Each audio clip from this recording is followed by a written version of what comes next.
Assalamualaikum warahmatullahi wabarakatuh. Pada kesempatan kali ini, kami dari mahasiswa kelompok praktik kerja lapangan LLDT Wilayah 10 akan mempresentasikan hasil wawancara mengenai kehumasan di LLDT Wilayah 10. Presentasi ini kami lakukan untuk penilaian tugas akhir mata kuliah kehumasan perpustakaan yang diampu oleh Ibu Desriani Esos MIKOM. Kami beranggotakan 6 orang yang terdiri atas saya sendiri, yaitu Elviza Anugrah, dan rekan saya adalah Putri Anjani. Saya Raffi Irawan. Saya Melisa Adela Putri. Saya Nabila Suraya. Saya Muhammad Rizal Halis. Wawancara ini dilaksanakan pada hari Kamis tanggal 19 Desember 2024 pada pukul 9 sampai dengan 10 pagi waktu Indonesia Barat di kantor LLDT Wilayah 10 Jalan Alepara Kopi dengan narasumber Bapak Henry Dunan SIKOM selaku staf divisi kehumasan. Berikut ini adalah lampiran struktur organisasi di LLDT Wilayah 10 yang mana divisi kehumasan merupakan bagian dari kelompok kerja TUBMN. Adapun topik wawancara yang akan kami presentasikan, yang pertama yaitu fungsi dan peran humas, yang kedua yaitu tugas dan kegiatan humas, dan yang ketiga yaitu media yang digunakan dan hubungan humas dengan pers. Untuk penjelasan pertama akan disampaikan oleh rekan kami yaitu Muhammad Raffi Irawan. Kepada Muhammad Raffi Irawan disilakan. Baik, saya akan menjelaskan materi pertama terkait peran dan fungsi humas. Menurut Fahmi Ramadi, fungsi humas adalah menjalin hubungan yang harmonis antara organisasi dengan publiknya, baik di dalam organisasi maupun di luar organisasi. Tujuannya adalah untuk menciptakan pemahaman, mendorong motivasi, meningkatkan partisipasi masyarakat, serta membangun opini publik yang positif terhadap organisasi. Di LLDT Wilayah 10, kita mewawancarai salah satu staf divisi kehumasan, yaitu Bapak Henry Dunan. Kami mewawancarai beliau dan memberikan beberapa pertanyaan terkait kehumasan. Pertanyaan pertama yaitu peran dan fungsi humas di LLDT Wilayah 10. Secara garis besar, beliau menjelaskan peran dan fungsi humas, meliputi yang pertama, membangun citra yang positif, mendukung pelaksanaan protokol resmi, menyampaikan pesan terbaru, sebagai penghubung antara organisasi dengan masyarakat, dan sebagai fasilitator penyebaran informasi. Dari jawaban beliau ini, sejalan dengan teori yang dikemukakan oleh Fahmi Ramadi, yang mana peran dan fungsi humas yang utama adalah sebagai penghubung antara organisasi dengan masyarakat, supaya masyarakat mempunyai pandangan yang positif terhadap organisasi tersebut. Baik, materi selanjutnya akan disampaikan oleh rekan saya yaitu Melisa Adelia Putri. Kepada Melisa, dipersilakan. Menurut Fahmi Ramadi, tugas utama humas adalah untuk menyampaikan informasi kepada publik dan memantau tanggapan masyarakat terhadap kebijakan lembaga. Selain itu, humas juga bertugas untuk menganalisis reaksi publik serta menjalin hubungan baik dengan media dan masyarakat untuk membentuk opini positif.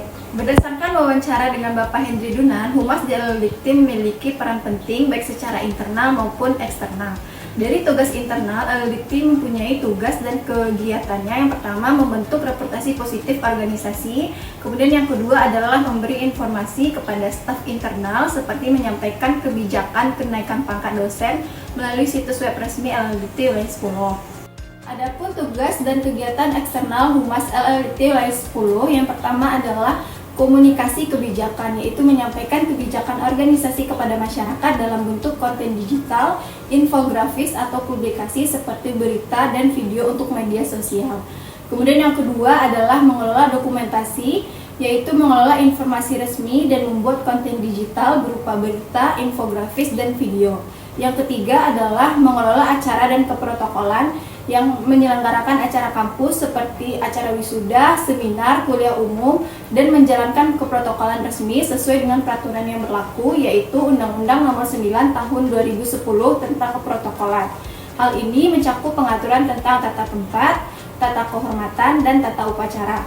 Dan yang terakhir adalah pembinaan humas di perguruan tinggi swasta, yaitu melakukan pelatihan seperti menulis berita, manajemen media sosial, teknik branding, serta bimbingan teknis kehumasan dan keprotokolan. Sekian materi yang dapat saya sampaikan. Materi berikutnya akan dijelaskan oleh rekan saya, Nabila Suraya. Baik, terima kasih kepada Melisa. Selanjutnya saya akan menjelaskan keterkaitan dengan teori. Berdasarkan hasil dari wawancara dan jawaban yang diberikan mengenai tugas dan kegiatan humas di LLDT Wilayah 10, sejalan dengan teori yang dikemukakan oleh Fahmi Ramadi 1929 tentang tugas humas, yaitu menyampaikan informasi kepada publik dan memantau reaksi masyarakat terhadap kebijakan lembaga. Pak Hendri Dunan menekankan pentingnya humas dalam mengkomunikasikan kebijakan organisasi melalui konten digital dan publikasi lainnya, serta membangun reputasi positif organisasi baik melalui kegiatan internal maupun eksternal, seperti memberikan informasi kebijakan baru kepada staf dan membuat konten untuk media sosial. Selain itu, Pak Hendri Dunan juga menyebutkan pengelolaan dokumentasi dan acara yang sesuai dengan protokol resmi yang mendukung peran humas dalam mengakses relasi publik dan menjaga hubungan baik dengan lembaga. Secara keseluruhan, wawancara ini menunjukkan bahwa teori Ramadi dapat diterapkan dalam praktik humas untuk mencapai komunikasi yang efektif dan membangun citra positif lembaga. Sekian penjelasan dari saya, selanjutnya akan dijelaskan oleh Muhammad Faisal Khalis. Kepada Faisal, kami silakan. Baik, saya akan menjelaskan media yang digunakan dan hubungan kehumasan dengan pers. Menurut Zulkarnain Nasution, media humas terbagi menjadi dua. Yang pertama, media internal seperti warta, spanduk video, dan komunikasi secara langsung untuk publik internal. Yang kedua, media eksternal seperti jurnal, seminar, dan internet untuk publik eksternal. Berdasarkan wawancara bersama dengan Bapak Hendri Dunan, Kehumasan LLDT Wilayah 10 menggunakan banyak media. Untuk media internal seperti Instagram, Facebook, TikTok, dan website, dan juga media cetak seperti buletin. Dan Humas LLDT Wilayah 10 juga menjalin hubungan baik dengan media luar atau pers seperti Info Sumbar dan juga Padang Express. Materi selanjutnya akan dibawakan oleh teman saya, Dela Petianjani. Baik, terima kasih. Saya akan menjelaskan mengenai keterkaitan hasil wawancara dengan teori mengenai media yang digunakan humas dan hubungan humas dengan pers.